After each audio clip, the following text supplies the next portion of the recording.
নোয়াখালীতে শিবিরের মব সন্ত্রাস ও নৈরাজ্যের প্রতিবাদে বিক্ষোভ মিছিল ও সমাবেশ করেছে ছাত্রদল। বুধবার বিকেলে জেলা সদরের সোনাপুর এলাকায় জেলা পৌরসভা ও সদর উপজেলা ছাত্রদলের উদ্যোগে এই কর্মসূচি পালন করা হয়। সোনাপুর কলেজ গেট থেকে শুরু হওয়া মিছিলটি বিভিন্ন সড়ক প্রদক্ষিণ করে জিয়ার 0 পয়েন্ট গিয়ে শেষ হয়। পরে সেখানে সংক্ষিপ্ত সমাবেশ অনুষ্ঠিত হয়। পৌরসভা ছাত্রদলের আহ্বায়ক আব্দুর রহমান আনাস সহ অন্যান্যরা এ সময় উপস্থিত ছিলেন।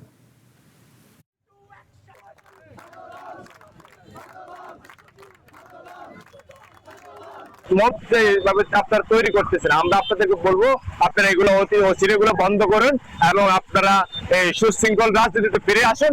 আপনারা যদি গুপ্ত রাজনীতির মাধ্যমে মব সৃষ্টির মাধ্যমে কোন প্রকার অপ্রীতিকর ঘটনা আপনারা তৈরি করেন, ছাত্রদল সর্বদা মোকাবেলার জন্য